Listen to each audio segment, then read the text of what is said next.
Ladies and gentlemen, my name is Hatzios, the director of the Scowcroft Institute of International Affairs here at the Bush School. I'd like to welcome you this evening. First piece of business, that if you have questions during Professor Kotkin's lecture, please write them down on the cards that the Bush School ambassadors gave you and move them down to the center so that the Bush School ambassadors can pick them up. They'll give them to Professor Chinchilla, who is going to do the Q&A afterwards. She will go through them and ask them, because some of them will overlap, and that's why we have them written down on cards. So I'd like to introduce now, and before I do that, I just want to say I've been introducing people for 10 years as director of the Scowcroft Institute, and I don't normally say this, but Professor Kotkin is himself a historic figure, because the biographies written of Stalin it's better than Isaac Deutscher's, in my view, a lot better. It has more archival evidence, but it's a monumental work. It's an epic work. So we're not just with another scholar this evening. He's a remarkable scholar, historic figure, in my view. And so I'm going to let Professor Fritz Bartel, who's one of our young faculty members, introduce him, but then afterwards, Alexandra Chinchilla, Professor Chinchilla, will do the Q&A. So we have two younger professors, so I can sit and just relax. Okay, Fritz? Thanks very much, Andrew, and welcome everybody. My name is Fritz Bartel. I'm one of the younger professors, one of the assistant professors here at the Bush School, assistant professor of international affairs.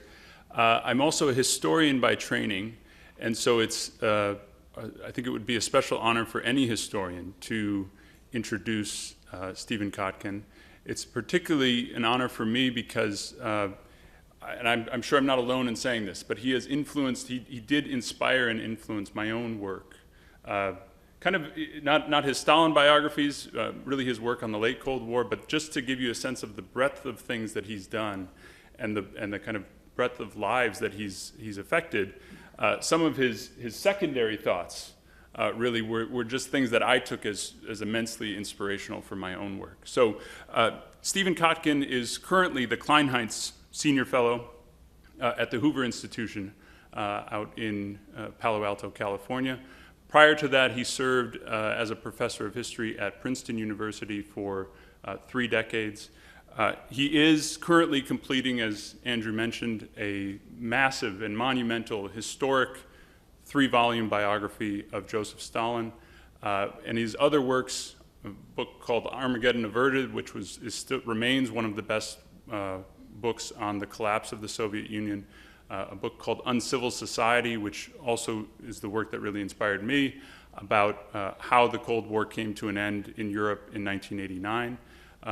Throughout his work, he's trained numerous graduate students, become one of truly the leading authorities on Soviet history, Russian history more broadly, in the United States and in the world, and at the same time has become one of the leading public voices on US-Russian relations, on how Americans and the world should interpret Vladimir Putin, and of course over the last year, how we should be thinking about and interpreting the war in Ukraine.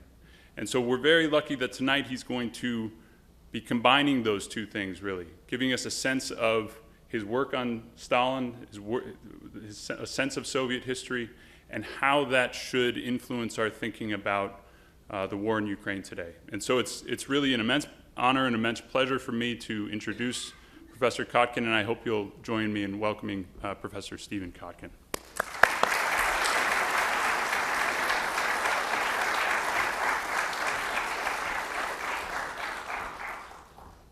For that very, very generous introduction. I'm not tall enough to leave the stage, but I'm going to do it anyway. It's just force of habit. It used to be because of my curiosity about the price of sweatpants on J.Crew, which I could see on the students' laptops that were open while I was speaking. and also see their profiles get updated. That's very passé now, obviously. No one's on Facebook anymore.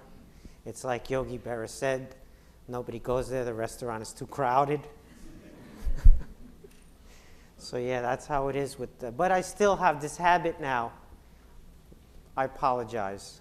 I am double boosted, although if I get too close and you're concerned, you can just go like this. Okay. Howdy. Howdy. All right, we got time for questions? I understand I'm the warm-up speaker for the FBI director, the CIA director, and Lord knows what else you got up your sleeve here, Andrew, but it's very difficult to precede those kinds of acts.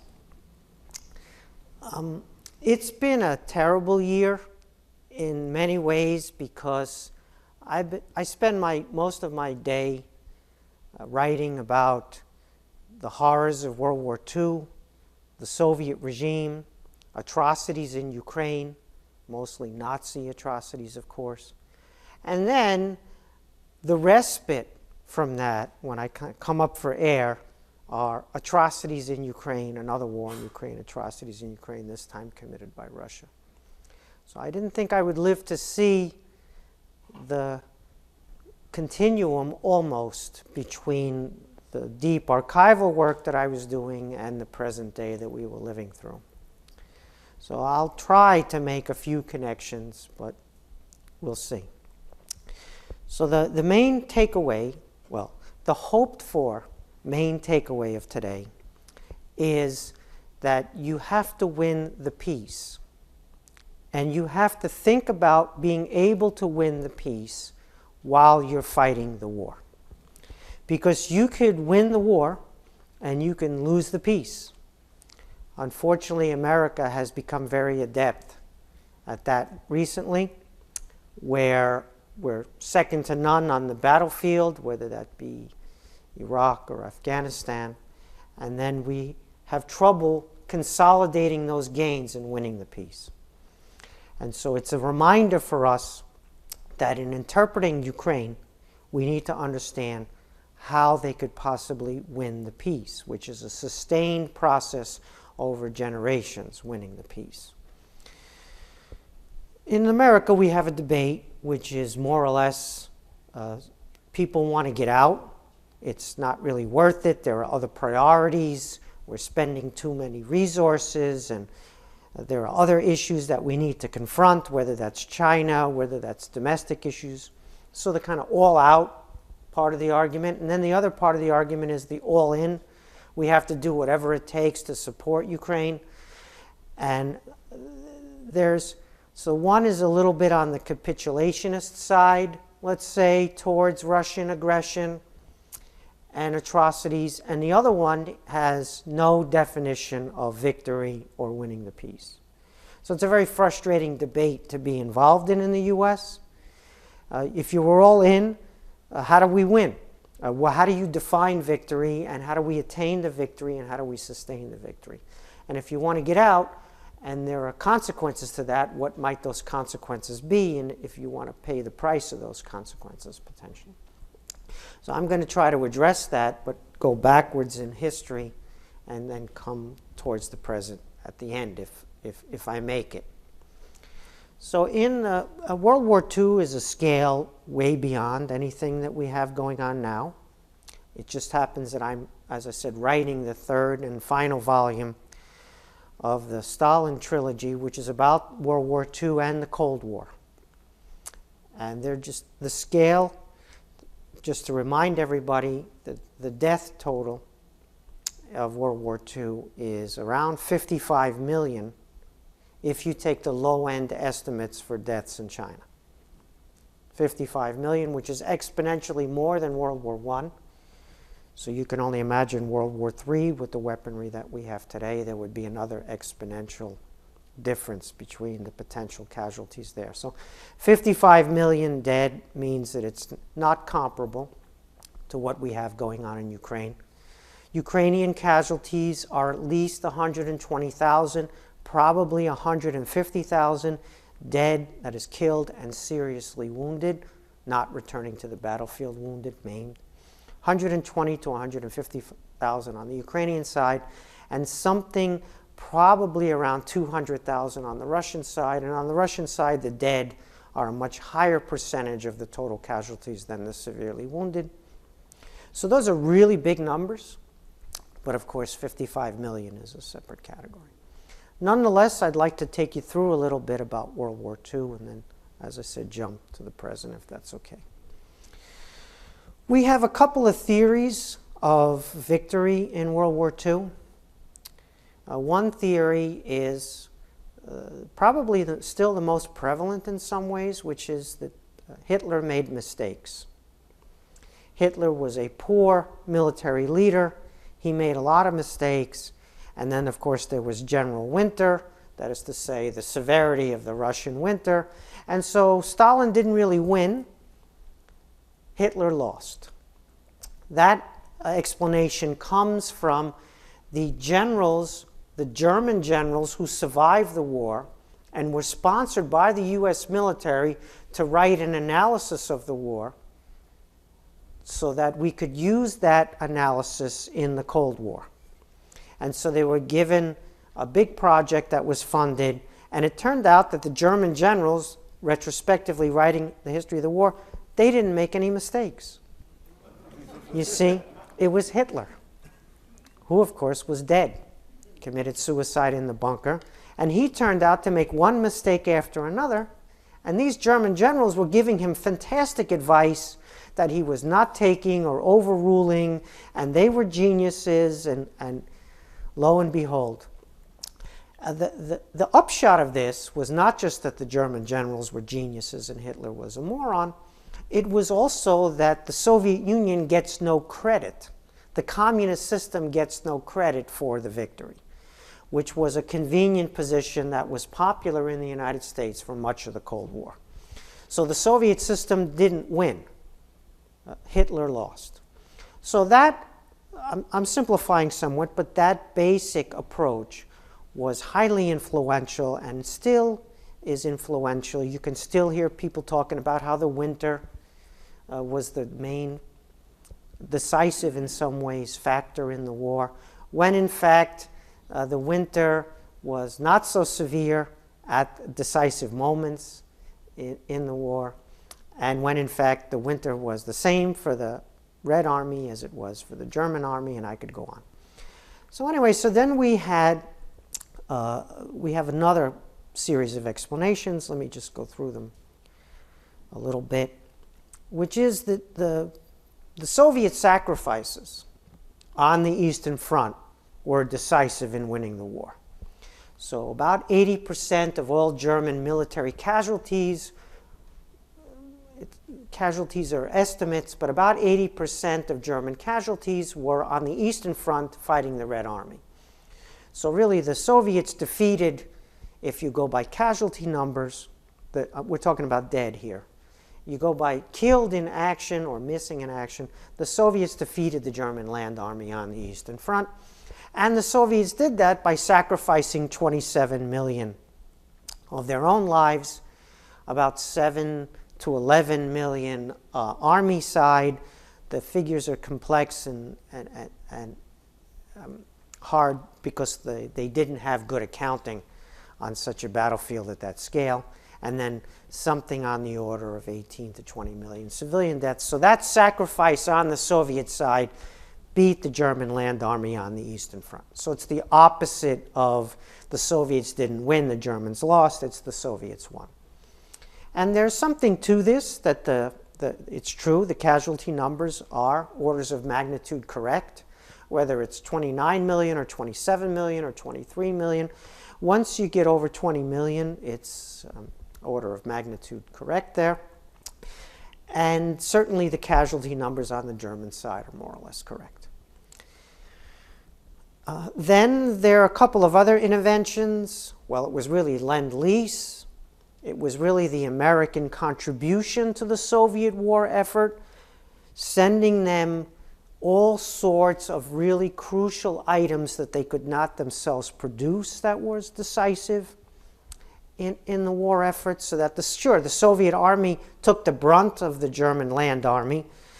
They fought the German land army in those horrible battles that you know well, Stalingrad and the rest of them. But the Americans were supplying crucial stuff, whether that was for mobility like jeeps or trucks, or it was for communications like radios, or it was uniforms and boots and food and everything else that the Soviets themselves couldn't produce, and therefore the Soviets could continue fighting because of the lend-lease. There's something to this as well, but actually not really in the way that we describe it most of the time.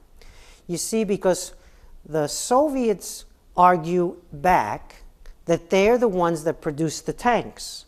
They're the ones that produce the airplanes. They're the ones that produce the artillery. So they produced the heavy armor that was necessary to defeat the Germans. So sure, you sent some spam, or you sent some fill in the blank, whatever it might be, but it was our tanks, our T-34s and the KV-1s and 2s, which the Soviets mass-produced at home, that were decisive. And so this is a back-and-forth, inconclusive debate. It turns out that there was a post-World War II Cold War accusations against the foreign companies that had supplied technology in the 1930s to Stalin. They said, you know, every single 5-year plan, first and second 5-year plan, 1930s, a technology that the Soviets used to industrialize was supplied by a European or American company, with the exception of synthetic rubber. And so Stalin could have never industrialized without the West. And so the West is to blame for Stalin's despotism in the Cold War, right? And what's interesting about that debate is they don't go and put that back into the wartime context. You see, because when the Soviets say that it wasn't lend-lease, it was Soviet production, they don't say that the original technology for the Soviet tank industry was American and British through the sales of the Western companies in the 30s. So unintentionally, the US and others enabled the Soviet Union to have the military-industrial complex that produced the Soviet production during World War II. So as important as we argue sometimes that the lend-lease was, it was actually the 1930s technology transfer that helped the Soviets build up their military-industrial complex during the war. So Soviet wartime production of heavy armor is based upon prototypes, blueprints, and actual machines that were transferred to the Soviet Union in the 30s. So there's the complexity of this debate. All right, we're almost done. It turns out that what actually won the war, more likely, was the destruction of German and Japanese in the Pacific War fighting capability. And here now we're going to get out of this silly self-enclosed debate about whether Hitler lost or Stalin won or lend-lease, and that's where most of the debate is. And there's a much more interesting debate which goes as follows. After about 6 months of a war of maneuver is when somebody attacks and they move really quickly. After about 6 months, if you haven't won a decisive victory, you end up in a war of attrition. And the vast majority of wars that last more than 6 months or more than a year are wars of attrition. Sometimes if you win quickly, you actually don't win because wars end when the defeated side gives up. The vanquished side decides when the war ends, because they can lose on the battlefield and then decide to fight an insurgency after the war is over. We had that, as you know, in Iraq And I'm sure we have some veterans in the audience, both live and on Zoom. And so the quick battlefield victory, the war of maneuver, turned into an insurgency, counterinsurgency. In fact, one of my colleagues at the Hoover Institution, who was an office 2 doors down from me, H.R. McMaster, he was one of the battlefield commanders who helped invent modern counterinsurgency in Iraq. It was something he didn't intend to have to do because we thought we would just win the battlefield victory and that would be it. But the Iraqis decided the war wasn't over yet, even though they had lost. But insurgency, counterinsurgency is not as prevalent as a war of attrition. And in a war of attrition, it's all about each side's will to fight and capacity to fight. Will to fight and capacity to fight. So if they want to keep continuing, if the morale is still there to continue, they can continue, provided they have the ability to fight, which means they have some type of production of military equipment to fight. So if you're looking at Russia today, and you're not bombing from the air Russian production facilities to produce the ability to fight in the war, you're not winning a war of attrition. If they're able to produce what it takes to continue fighting, and you haven't broken their will to fight, you're in a war of attrition where they are able and willing to continue. We're supplying Ukraine with weaponry from our stocks, and Ukraine clearly has the will to continue the fight because they're fighting for their survival. But we have an increased production on our side. We've only sent stocks. We've sent 13 years' worth of Javelin production to the Ukraine. Let me say that again. 13 years' worth of Javelin production. And so we would need to ramp up our production facilities in order to continue to support Ukraine's ability to fight. We're not afraid of their will to fight, sapping. But you run out of munitions and you can't fight anymore. And drones are just munitions, by the way. They're only high-tech things on Twitter.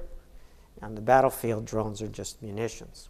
And so artillery shells and drones are how you continue to be able to fight. Tanks can be very important in combined arms offensive operations if your military knows how to fight them. And tanks on the battlefield have a shelf life of a few days, and then they break down. And then you need skilled workers in workshops to fix the tanks. So you can send 100 tanks provided you send 10,000 workers and workshops close to the battlefield so that when the tanks break down after 4 or 4.5 days, you can fix them and send them back to the front, as opposed to ship them all the way back to Germany on a rail, on a flat car to be fixed there. So anyway, so this is a war of attrition. That's where we're in because that's how most wars are after about 6 months. And so it's about the ability to fight and the will to fight. So that's the same in the World War II case. You have to destroy the other side's will to fight or ability to fight. As you know, the Japanese went all the way. They barely capitulated after the atomic bombs.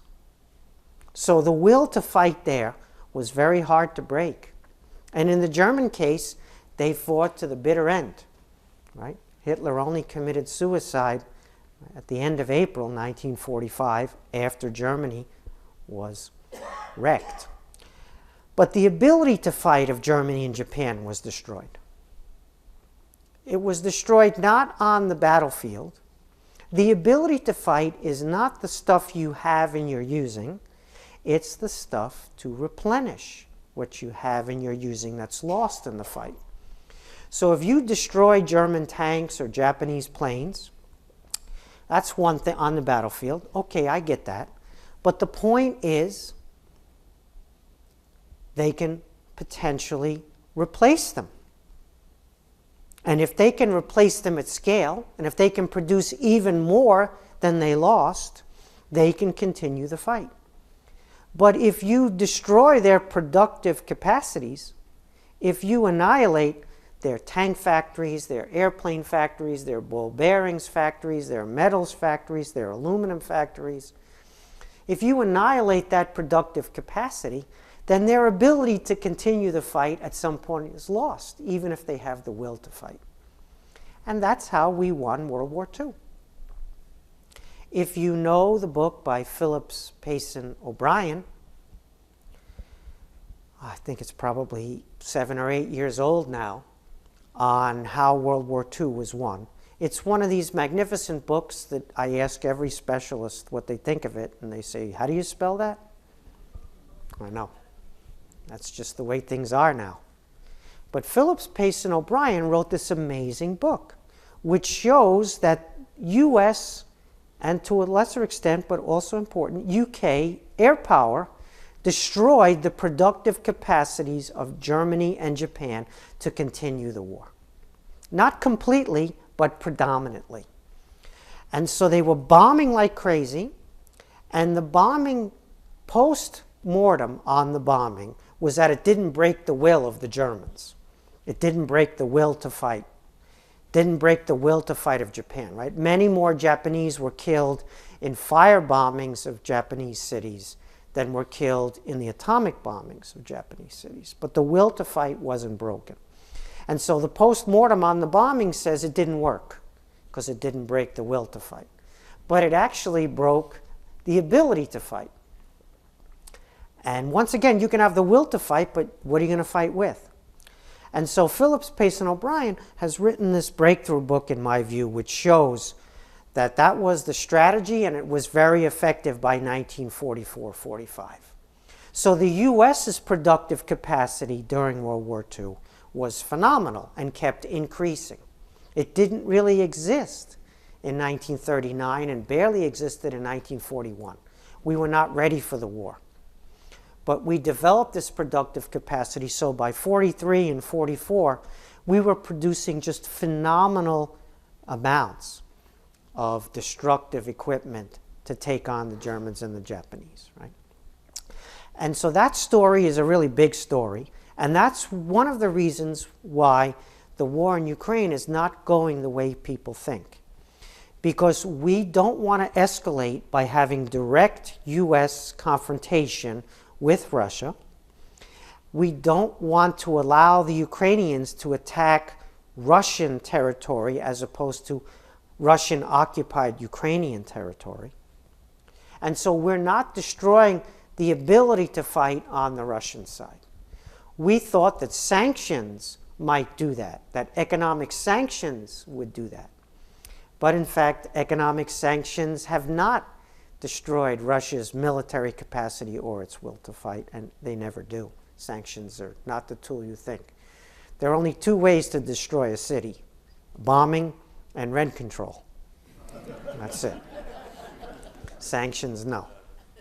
You think I'm kidding? That's actually a true statement. Okay. All right, so I'm almost done with the presentation, and we'll on the World War II, and then we'll jump to the Ukraine stuff a little bit more in depth. I've been alluding to it. Richard Overy, more recently, has gone after Phillips Payson O'Brien with a book about how it wasn't the destruction of fighting capacity, it was the sharing of resources among the Allies that was decisive. So lend-lease to the British and lend-lease to the Soviets and cooperation of sharing ability to fight was decisive, because the expenditure on destruction, it cost you so much to be able to destroy the other side that it was a wash. But the lend-lease was something that tipped the balance. And so this is one of those arguments that sometimes scholars make, where the previous guy made one argument, and so you kind of have to make either the opposite argument, or you can't repeat the other person's argument, because then you have nothing to say, and why'd you write the book in the first place? I know, I've been there too. What am I going to say here? How am I going to justify my existence? And the answer is you're not. But anyway, so Overy's point is merely that lend-lease is important because as you're destroying the enemy's ability to fight, you're doing that in part by sharing resources across these theaters, and your ability to fight is enhanced by that sharing. So that's true, but it doesn't vitiate the Phillips Payson O'Brien's main point. Anyway, so if you put the victory piece together, the Soviet Union's ability to hold out despite the high casualties is important, and the US-UK ability to destroy productive capacities in both theaters is decisive. And then the lend-lease is important, but even before the lend-lease, the technology transfer of the 1930s, which produces the possibility of a Soviet military-industrial complex, is important. I could now add to this Stalin's role. Stalin was a very poor military commander. He had no understanding of battle, of tactics, of combining the tactical with the strategic. He made tremendous mistakes. He continued to make those mistakes all the way through to the end of the war. He didn't get better, like his general said. He was sometimes good, but often not very good. I go through this in detail with episode after episode with a lot of archival data now. But the thing that he was incredible at, he was unbelievably good at, was organizing production on the home front, running a command or war economy. The Soviets lost about 1/3 of their productive capacity, lost to destruction or German occupation or both. And so they were fighting the war with a lot less GDP than they had pre-war, and a lot fewer factories, and a lot fewer skilled workers, and resources were scarce. And Stalin knew the names of the factories. He knew the names of the directors there. He knew their production profile. He knew the raw material lists that they needed and how much. He had a photographic memory detail of the production front, and he micromanaged it, as I've discovered in his paperwork. And he is one of the key reasons that they were able to outproduce both quantity and quality the German weaponry before the U.S. destroyed German productive capacity. So that's a big and decisive moment that he's responsible for. The other piece of the Soviet sustainability in the war is Nazi atrocities. Soviet patriotism predated Nazi atrocities, but the Nazi atrocities completely consolidated Soviet patriotism such that they were ready to die.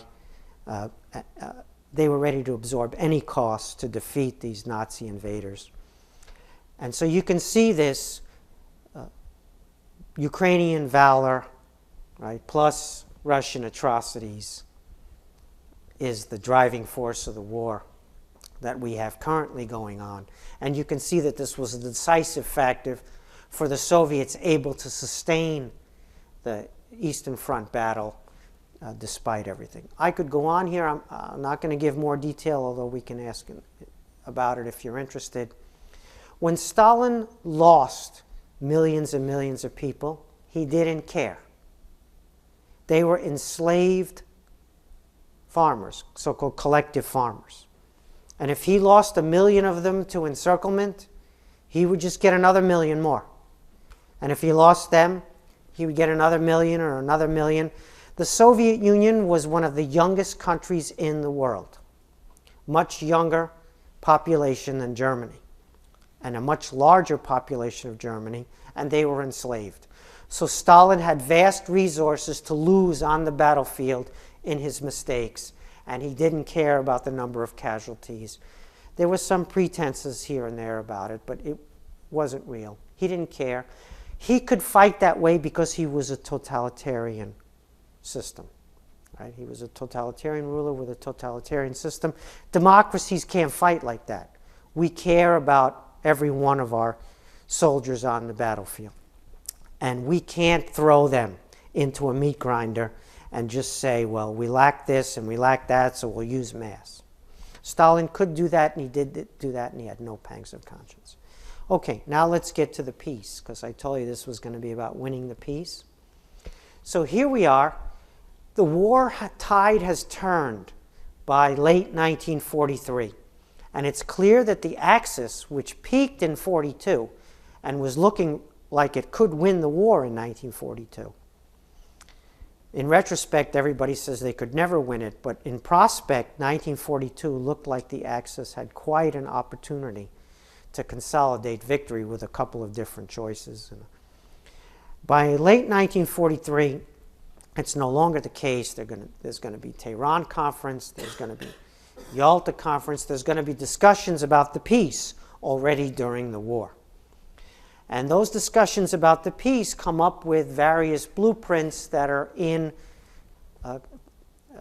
let's say, they're in contradiction to each other. They're clashing.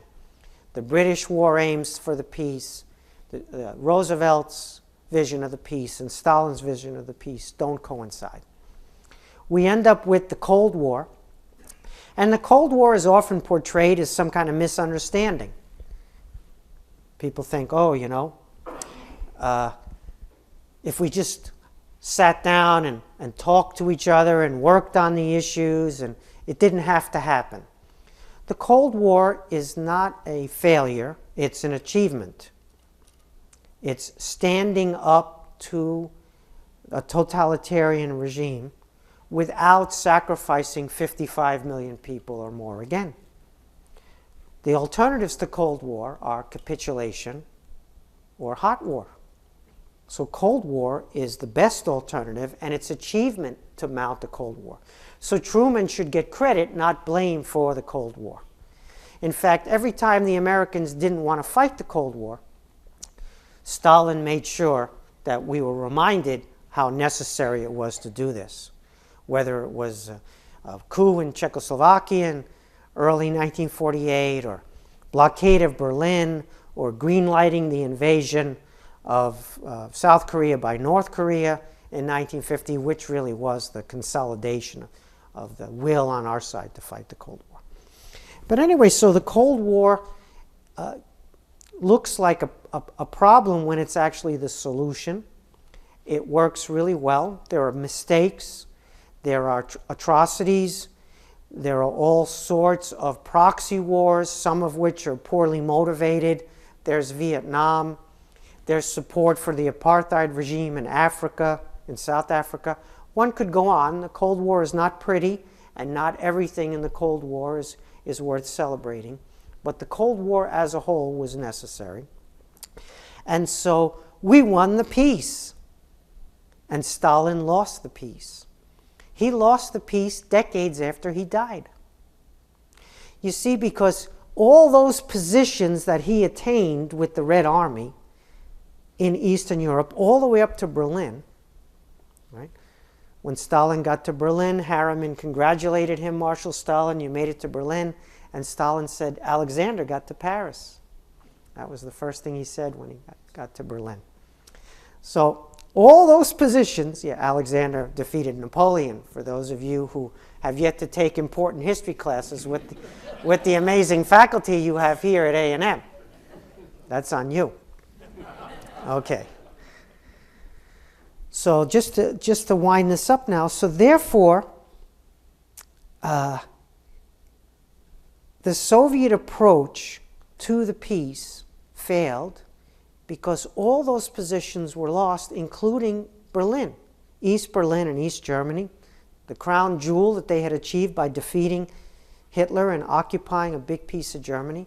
Not only that, the Soviet Union itself dissolved, and the troops, which were now Russian troops, no longer Soviet troops, by 1994 retreated out of those advanced positions all the way back to Russia along the same roads that Napoleon had retreated. Napoleon retreated in one direction, and the Russian troops now are retreating in the opposite direction much later than Napoleon. And so the Soviet Union, Stalin, well after his death, lost the peace. on the winning side in the war, contributing to the victory, no question, as I said, especially in the management of the economy, the scarce resources, but losing the peace. So what would it look like for Ukraine to win the peace? That's actually the question. Not just win the peace today or tomorrow, but win the peace in the fullness of time, meaning sustained over generations. They've won a strategic victory on the battlefield by defending their capital, Kiev, from conquest, by keeping their country sovereign, by not being conquered by Russia and disappearing from the map or being ruled by a Russian puppet regime. That's a major strategic victory. But Russia could come again and try to take Kiev again next year, the year after next, 10 years from now, 20 years from now. Boris Yeltsin demanded the return of Crimea to Russia. Not Putin first, but Boris Yeltsin. As the Soviet Union was dissolving in late 1991, he told the Ukrainians, I want it back. I want Crimea back, which Khrushchev had given them in 1954. And the Ukrainians just laughed at Yeltsin because he didn't have an army. So you need a peace in Ukraine that is sustainable because they live next to Russia. And you can't pick Russia up and put it on the other side of China and then say, okay, Russia's not next to us anymore, we're good. And so, for better or for worse, this is not something that one can be happy about necessarily, or depends on your point of view whether you're happy or sad about this, but it's a fact. So the definition of victory, in my view, and I'll end here so that we can have a little bit time for questions, if there are any, would be not the current definition of war aims, which is regaining every inch of internationally recognized Ukrainian soil, but no more war, no more fighting, accession process into the European Union, and some type of security guarantee. If they gain all their territory back, including Crimea and the completely wrecked Donbass, but they don't get into the EU, that's a failure. But if they don't get all their territory back, and they do make it into the West with a security guarantee and EU accession, that's an incredible victory. And so that's the definition of victory, but there are some ways that you need to sustain that over time, not just a security guarantee, but an incentives for Russia not to do this again. So let's imagine Ukraine is able to reconquer Crimea and claim Crimea again. So think about that for winning the peace. A Russian president today, tomorrow, 20 years from now, will they accept Ukrainian control over Crimean Peninsula generationally? Having a large Russian-speaking, Russian-loyal population inside your country, in Crimea, how would that work for stabilization and your ability to sustain the peace over time? So I'm not advocating that the seizure of Crimea is a legal act. It's an illegal act on the part of the Russians. I'm talking about how we figure a definition of the peace that's sustainable over the generations given the reality in which we live. And so you can argue either side of this. The Ukrainians say that if we don't take Crimea back, the Russians can use it to attack us again. It's a platform for attacking us again. And I say they have that platform already. It's called Russia. And it's on your borders. And so you get Crimea back and they can attack you from Russian territory, as they're doing right now. And then you have the problem of integrating an almost completely ethnically Russian, Russophone territory that the Russians do not feel is Ukrainian going forward. So I don't argue that the Ukrainians are not entitled to have their view on this. I'm just talking about how we as supporters of them might conceive of a sustainable peace, winning the peace.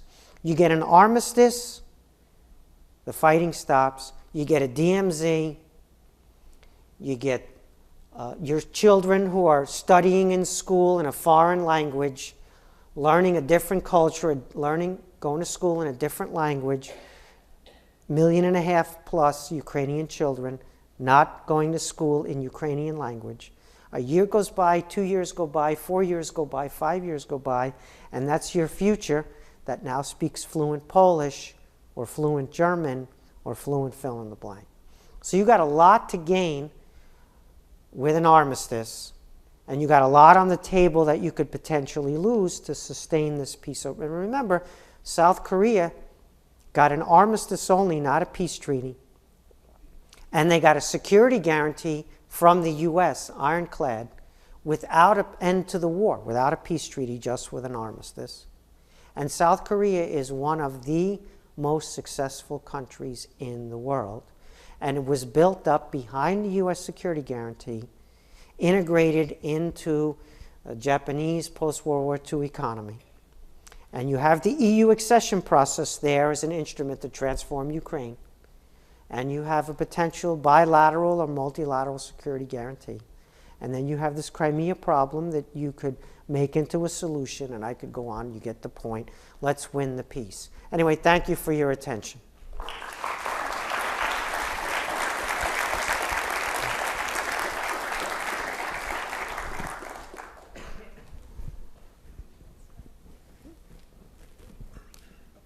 You're going to get mic'd. Yeah, so I think we have about 13 minutes for questions. You can see that I'm not succinct. There's so much material, we have a lot to ask. So I'll just pick up sort of Yes. where you left off, and that was just a wonderful, I think, succinct overview of what it will take to potentially end the war. And so what I wanted to ask you about is Putin as an authoritarian war leader. Okay. So after, as I think from your other thoughts that you've talked about the war in Ukraine, that you think to some extent this war is very personal for Putin as a leader. It's not just about Russia. It's not about that context. So what would it take for Putin, having tied himself so closely to this war, to either stop fighting or agree to a peace settlement? That is the question. That's it. There is no other significant question besides that. There's no other question more significant than Put that. the cards away. I couldn't have done better myself. Let's do a couple of things here. Let's immediately dispense with the nonsense about NATO expansion. Thank you. So Putin's position, which he's publicly stated, is that Ukraine does not exist as a separate nation, that it's a fake nation and a fake country. So that has nothing to do with whether they're joining NATO or not. But let's go further. Ukraine's about to join NATO, so I have to murder their civilians. I have to bomb their residential neighborhoods. I have to bomb their schools and hospitals.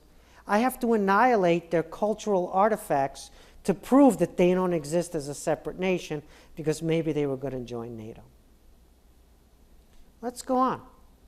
An autocratic Russia that is a menace to its neighbors and conquers its neighbors, or it claims it has to conquer its neighbors. It's not a new phenomenon, is it? We've seen this before. In fact, it predates NATO expansion.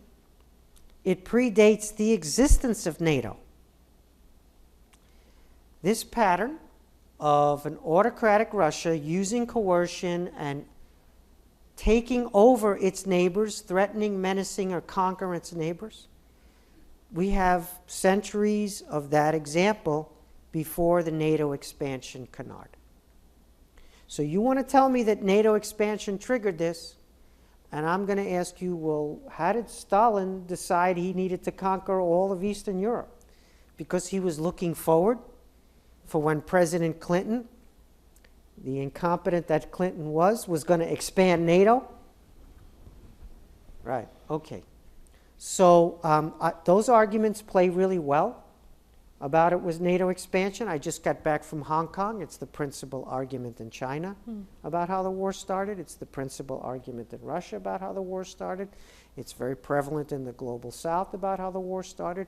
And I regard it as not empirically verifiable if that's the case. So this is personal.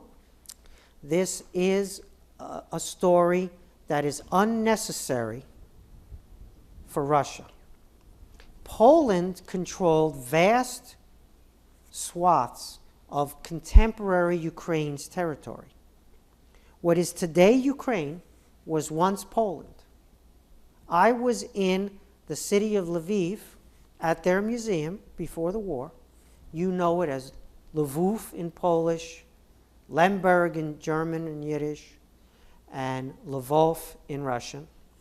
And they had a room which was called the 700-year Polish occupation of the city of Lviv. And then they had 70 years or so post-Polish occupation when they were a Ukrainian city. So you could argue that the Poles have just as big a claim to Ukrainian territory, but the Poles are not invading Ukraine. They're not destroying, murdering Ukrainian civilians, raping Ukrainian women and girls, destroying Ukrainian cultural artifacts. Somehow they're refraining from that, even though what is today Western Ukraine was once Eastern Poland for 700 years, as the Ukrainian Museum depicted it. Okay, so how do you get him to stop? Authoritarian regimes fail. They fail across the board at just about everything. We think they're organized, they're able to mobilize, they're efficient, they don't have this chaos and berserk of democracies. And well, it turns out no. Authoritarian regimes are so corrupt that you can't even call them corrupt, because corruption is the system. Here, corruption is something that happens in New York City because the government is bad. Right? I'm from New York City, as you might have guessed. I don't have that Texas accent. There, corruption is the system, and the systems fail across the board, but they only have to succeed at one thing, which is the suppression of political alternatives. If they can suppress political alternatives, they can survive everything. Famines, lost wars, you name it. But if all of a sudden there's the possibility of a political alternative, they can panic. And so the way you get his attention is you help foster the possibility of a political alternative. You deconflate Russia and Putin. You deconflate the personal regime and the civilization. So Putin says, if we lose the war, we'll lose Russia. But you'll lose Putin. You won't lose Russia. We have to not consolidate his conflation, but deconflate. We're afraid to do this because we don't want to get into an escalatory spiral. We don't want to do some of the things we could do to support a political alternative. So instead we impose sanctions. Say what you will about the economic effects of sanctions. The political effects are consolidating the autocratic regime, driving the opposition underground into prison or into exile, annihilating the private sector for the most part, forcing everybody into the state, forcing dependence on Putin like they're greater than before. You can't get loans, you're not protected unless you're part of the Putin regime once you fall under sanctions. And so the sanctions did the opposite of what we needed to do in political terms. Let's leave aside the economics argument that we could have here. We needed not to sanction Russia, but to draw Russians onto our side by saying you can be pro-Russian, you can be patriotic, you can be a Russian nationalist as long as you're against the war. and then we'll support you. We'll even maybe create a government in exile for you. Taiwan is a Chinese government in exile. That's how you do it. You get his attention. You deter, whether it's Xi Jinping or Putin or you name it, with the possibility of political alternatives. And then, oh boy, all of a sudden. So we're not destroying his ability to fight the war. And we're not destroying his will to fight the war. And so if we're not going to bomb his production facilities or the production of facilities of Iran, North Korea, and other places he's getting stuff, then we have to go after his will to fight. And that's this political alternative space. He'll do anything to save his regime. And so if his regime is at stake, he has an incentive to cut bait and run, or take some type of deal. But if his regime is not at stake, if it's further consolidated by our behavior, he'll continue to throw his prisoners. He's got murderers on the battlefield.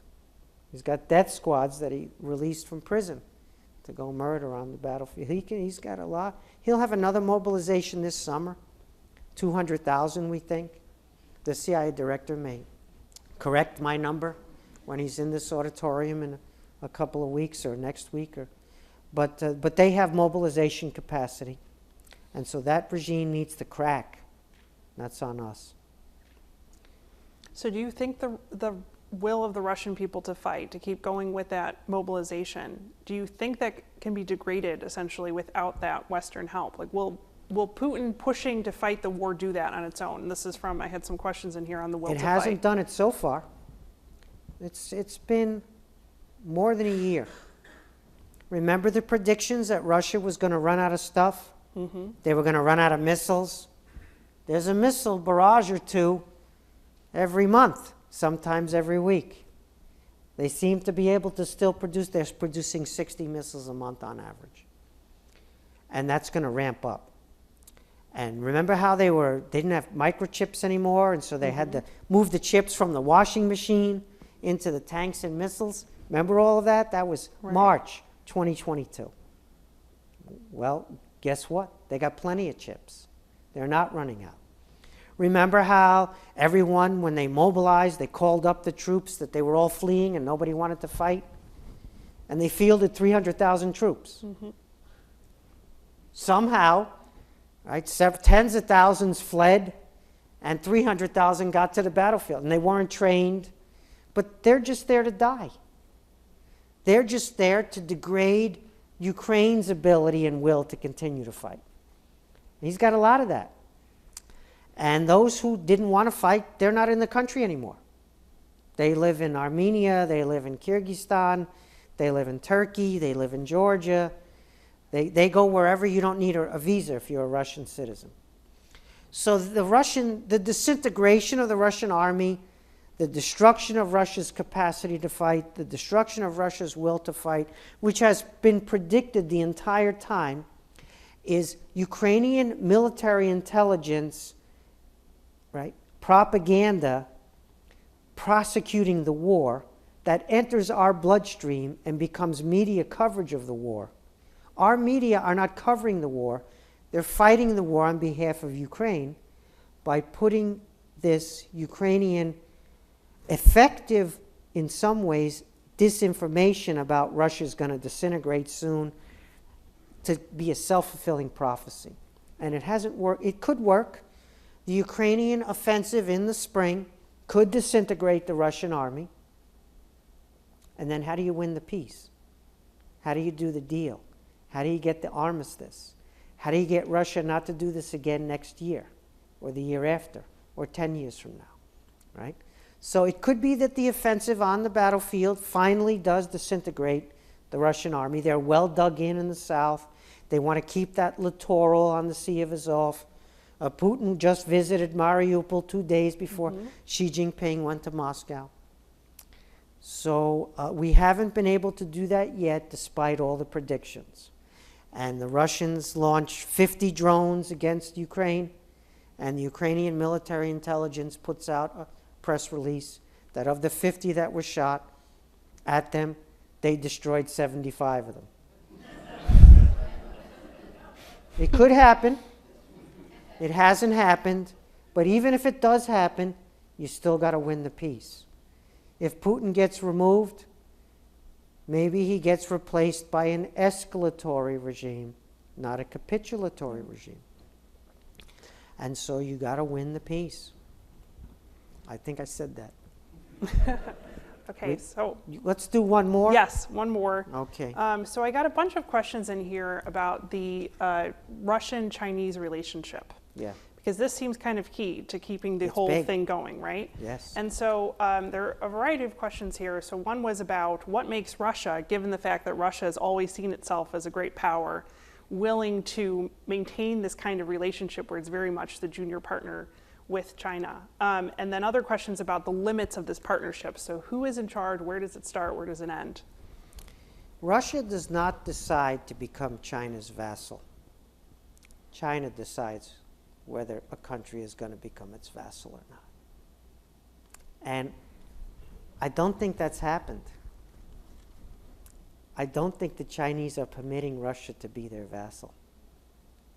I know that doesn't sound true, but we could go through some facts. Xi Jinping just went to Moscow, and there was no agreement on the gas pipeline, so-called Power of Siberia 2. Why? Power of Siberia 1 is not at capacity. Can you imagine? They don't actually need Power of Siberia 2 because the Chinese are not buying as much Russian gas as they could. The Chinese are not buying Russian oil at a discount. That's also phony. They're buying Russian oil at retail. The Chinese have not supplied munitions to Russia. They've supplied the chips in big numbers through third parties, mostly through Dubai and then over land through Iran into Russia. Really big numbers of chip sales, but not the munitions. And the munitions are artillery shells and drones and killer drones. That's what we mean when we say munitions. Artillery shells come in many different sizes. Russians will take anything they can get. So it's very interesting to watch that. Moreover, the Chinese, the war doesn't work for them. You see, the biggest thing that's happened globally from the war has been the revitalization and unity of the West. Right? Ukrainian valor plus Russian atrocities equals Western unity and resolve. And that's left China high and dry. China had a wedge between Europe and America on China policy.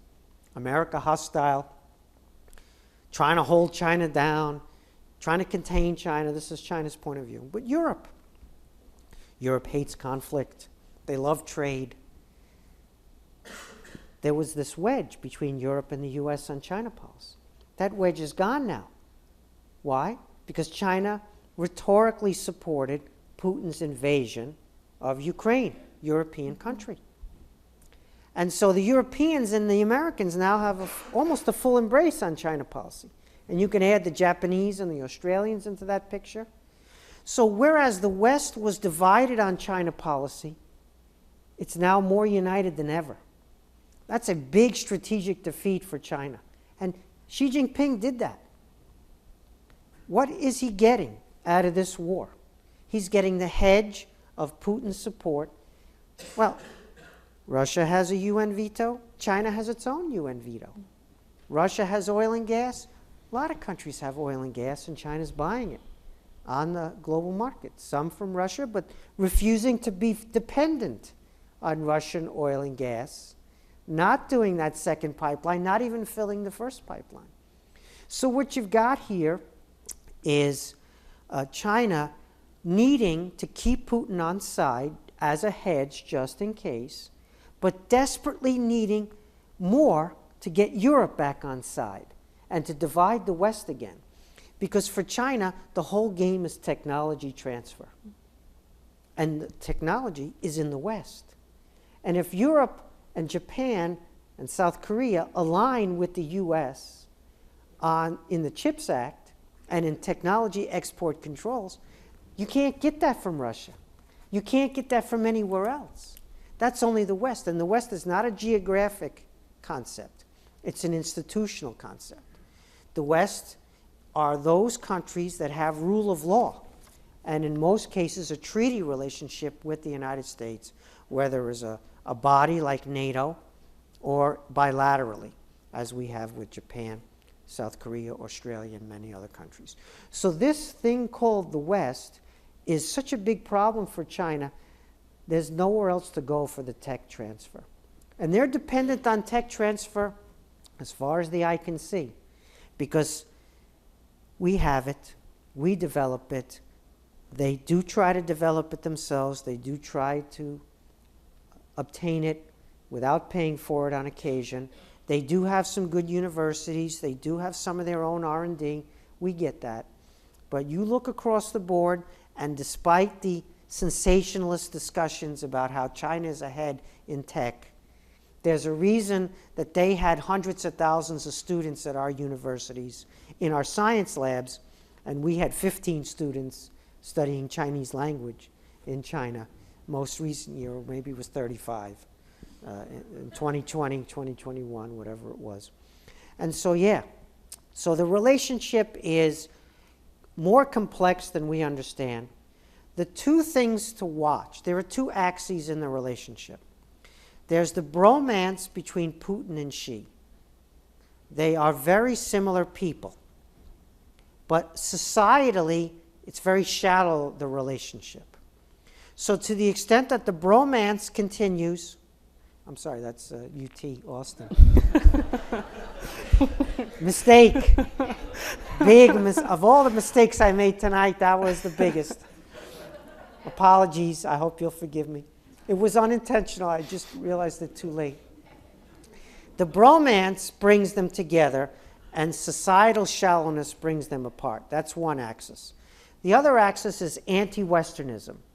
The US-led order that's dominant, that is the world order, unites them, just like it unites Iran and the other ancient civilizations, empires of Eurasia, against the US-led order. But state interests are often clashing. So to the extent that the anti-Westernism and the bromance are more powerful, the relationship stays close. To the extent to which the societal part, shallowness of societal relations, or the state interest clashing predominate, then they can be pulled apart. And so this is not necessarily forever, the anti-Western bromance between Putin and Xi. It's strong now, and it could get even stronger going forward. And the Chinese are very serious. They're playing for keeps here. They are the great beneficiaries of the US-led international order. They benefited more than everybody else, and they decided to take a baseball bat to it. Literally, over the border with India, the border dispute with India, they literally took the baseball bat. But they're taking the baseball bat up and down, including with this Ukraine war. And so they've committed a massive strategic blunder, and the Putin thing is not popular inside the Chinese establishment because they think it's a bad bet on a basket case losing country that they don't want to be their vassal and that they don't want to be dependent on. But Xi Jinping thinks, it seems, that it's a hedge against the U.S. if he gets in deeper trouble with the U.S., including a potential military conflict. So sadly, Ukrainians are fighting and dying as we sit in this room. And so the key takeaway is pressure on the Russian regime to get an armistice, to get Ukraine an EU accession process, a security guarantee, a DMZ, their children coming back home to go to school, a rebuilding, reconstruction process. And China could have a role to play in that because they just did it with Saudi and Iran. And we have not initiated any peace process We don't talk about the peace. We don't talk about winning the peace. We only talk about all in or all out. And so, ironically, us abandoning the peace arena has given China an opening, and that trip to Moscow and the rumors of calling Zelensky on the phone, and Zelensky not repudiating the so-called Chinese propaganda peace plan is an indication that he's smarter than some of our people in government, although not smarter than Bill Burns. Dr. Kotkin, thank you so much. Please welcome. Thank you.